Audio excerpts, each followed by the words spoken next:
오늘의 복음. 오늘은 2020년 3월 29일 주일입니다. 오늘의 제1독서는 에제키엘 예언서의 말씀 37장 12절에서 14절입니다. 주 하느님께서 이렇게 말씀하신다. 나 이제 너희 무덤을 열겠다. 그리고 내 백성아, 너희를 그 무덤에서 끌어내어 이스라엘 땅으로 데려가겠다. 내 백성아, 내가 이렇게 너희 무덤을 열고 그 무덤에서 너희를 끌어올리면 그제야 너희는 내가 주님임을 알게 될 것이다. 내가 너희 안에 내 영을 넣어주어 너희를 살린 다음 너희 땅으로 데려다 놓겠다. 그제야 너희는 나 주님은 말하고 그대로 실천한다는 사실을 알게 될 것이다. 주님의 말이다. 주님의 말씀입니다. 오늘의 제2독서는 사도 바오로의 로마서 말씀 8장 8절에서 11절입니다. 형제 여러분, 육안에 있는 자들은 하느님 마음에 들 수 없습니다. 그러나 하느님의 영이 여러분 안에 사시기만 하면 여러분은 육안에 있지 않고 성령 안에 있게 됩니다. 누구든지 그리스도의 영을 모시고 있지 않으면 그는 그리스도께 속한 사람이 아닙니다. 그러나 그리스도께서 여러분 안에 계시면 몸은 비록 죄 때문에 죽은 것이 되지만 의로움 때문에 성령께서 여러분의 생명이 되어 주십니다. 예수님을 죽은 이들 가운데서 일으키신 분의 영께서 여러분 안에 사시면 그리스도를 죽은 이들 가운데서 일으키신 분께서 여러분 안에 사시는 당신의 영을 통하여 여러분의 죽을 몸도 다시 살리실 것입니다. 주님의 말씀입니다. 오늘의 복음은 요한이 전한 거룩한 복음 11장 1절에서 45절입니다. 그때 어떤 이가 병을 앓고 있었는데 그는 마리아와 그의 언니 마르타가 사는 베타니아 마을의 라자로였다. 마리아는 주님께 향유를 붓고 자기 머리카락으로 그분의 발을 닦아드린 여자인데 그의 오빠 라자로가 병을 앓고 있었던 것이다. 그리하여 그 자매가 예수님께 사람을 보내어 주님께서 사랑하시는 이가 병을 앓고 있습니다 하고 말하였다. 예수님께서 그 말을 듣고 이르셨다. 그 병은 죽을 병이 아니라 오히려 하느님의 영광을 위한 것이다. 그 병으로 말미암아 하느님의 아들이 영광스럽게 될 것이다. 예수님께서는 마르타와 그 여동생과 라자로를 사랑하셨다. 그러나 라자로가 병을 앓고 있다는 말을 들으시고도 계시던 곳에 이틀을 더 머무르셨다. 예수님께서는 그런 데에야 제자들에게 다시 유다로 가자 하고 말씀하셨다. 제자들이 예수님께 스승님 바로 얼마 전에 유다인들이 스승님께 돌을 던지려고 하였는데 다시 그리로 가시렵니까 하자 예수님께서 대답하셨다. 낮은 12시간이나 되지 않느냐? 사람이 낮에 걸어 다니면 이 세상의 빛을 보므로 어디에 걸려 넘어지지 않는다. 그러나 밤에 걸어 다니면 그 사람 안에 빛이 없으므로 걸려 넘어진다. 이렇게 말씀하신 다음에 이어서 우리의 친구 라자로가 잠들었다. 내가 가서 그를 깨우겠다 하고 그들에게 말씀하셨다. 그러자 제자들이 예수님께 주님 그가 잠들었다면 곧 일어나겠지요 하였다. 예수님께서는 라자로가 죽었다고 하셨는데 제자들은 그냥 잠을 잔다고 말씀하시는 것으로 생각하였다. 그제야 예수님께서 그들에게 분명히 이르셨다. 라자로는 죽었다. 내가 거기에 없었으므로 너희가 믿게 될 터이니 나는 너희 때문에 기쁘다. 이제 라자로에게 가자. 그러자 쌍둥이라고 불리는 토마스가 동료 제자들에게 우리도 스승님과 함께 죽으러 갑시다 하고 말하였다. 예수님께서 가서 보시니 라자로가 무덤에 묻힌 지 벌써 나흘이나 지나 있었다. 베타니아는 예루살렘에서 15스타디온쯤 되는 가까운 곳이어서 많은 유다인이 마르타와 마리아를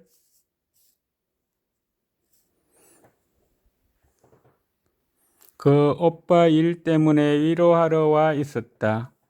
마르타는 예수님께서 오신다는 말을 듣고 그분을 맞으러 나가고 마리아는 그냥 집에 앉아 있었다. 마르타가 예수님께 말하였다. 주님께서 여기에 계셨더라면 제 오빠가 죽지 않았을 것입니다.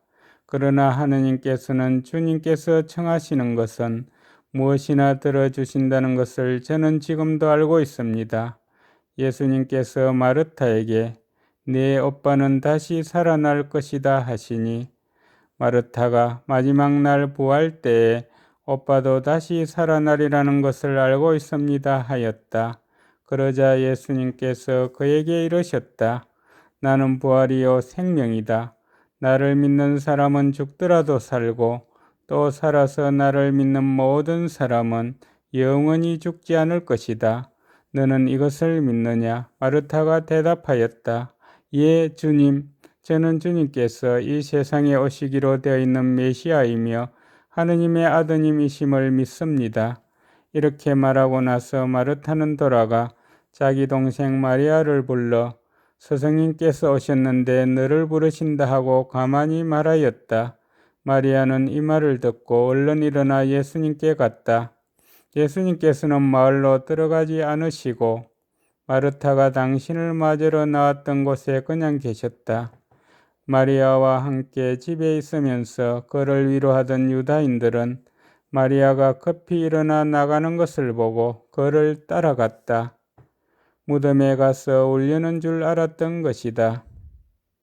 마리아는 예수님께서 계신 곳으로 가서 그분을 뵙고 그 발 앞에 엎드려 주님께서 여기에 계셨더라면 제 오빠가 죽지 않았을 것입니다 하고 말하였다. 마리아도 울고 또 그와 함께 온 유다인들도 우는 것을 보신 예수님께서는 마음이 북받치고 산란해지셨다.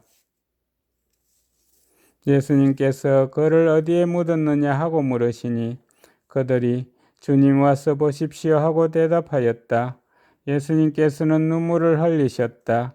그러자 유다인들이 보시오, 저분이 라자로를 얼마나 사랑하셨는지 하고 말하였다. 그러나 그들 가운데 몇몇은 눈먼 사람의 눈을 뜨게 해주신 저분이 이 사람을 죽지 않게 해주실 수는 없었는가 하였다. 예수님께서는 다시 속이 북받치시어 무덤으로 가셨다. 무덤은 동굴인데 그 입구에 돌이 놓여 있었다.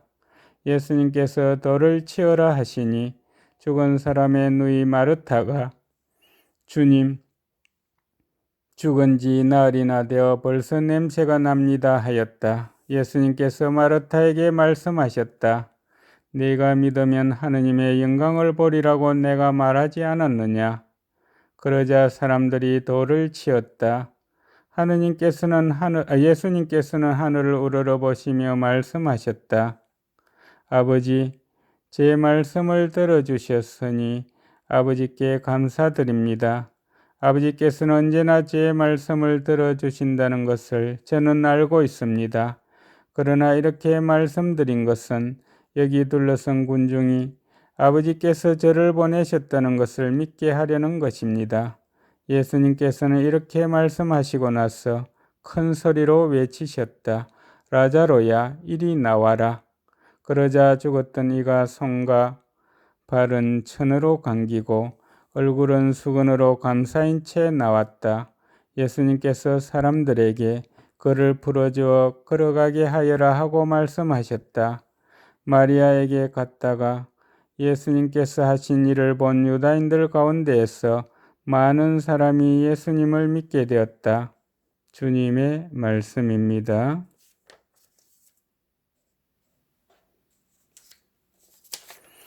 오늘의 묵상은 허규 베네딕토 신부님께서 해주십니다. 라자로와 마리아와 마르타, 예수님과 돈독한 관계를 맺고 있던 이들입니다. 라자로가 병으로 고생할 때 그 소식을 예수님께 알립니다. 주님께서 사랑하시는 이가 병을 앓고 있습니다. 예수님께서 사랑하시던 제자와 더불어 라자로 남매는 특별한 인물로 표현됩니다. 오늘 복음은 죽은 라자로를 살리신 예수님을 보여줍니다. 이는 요한복음의 7번째이자 마지막 표징으로 예수님의 말씀은 부활의 의미를 미리 알려주는 역할을 합니다. 예수님께서 라자로의 무덤을 찾으셨을 때 마르타는 죽은 지 나흘이나 되었다고 말합니다. 이 표현은 라자로의 죽음을 확정하여 그가 다시 살아날 가능성이 없다는 것을 나타냅니다. 그러나 예수님께서는 라자로를 다시 살리십니다. 복음은 이 표징을 통하여 많은 유다인들이 예수님을 믿게 되었다고 말합니다. 그렇지만 이 표징은 종교 지도자들과 바리사이들이 예수님을 죽이고자 마음먹는 계기도 됩니다. 오늘 복음은 부활을 생각하게 합니다. 나는 부활이요 생명이다. 나를 믿는 사람은 죽더라도 살고 또 살아서 나를 믿는 모든 사람은 영원히 죽지 않을 것이다. 부활과 영원한 생명을 나타내는 예수님의 말씀은 모든 신앙인에게 죽음을 넘어서는 희망을 주는 것이며 우리에게 예수님의 죽음과 부활을 암시합니다. 예수님께서는 부활하신 분으로 생명 그 자체이신 분이십니다. 그것을 보여주는 사건이 라자로의 소생입니다. 그리고 다시 우리를 향하여 질문을 던집니다. 너는 이것을 믿느냐? 이처럼 요한복음은 우리에게 믿음을 가지도록 요청하면서 질문에 답하도록 초대합니다. 감사합니다.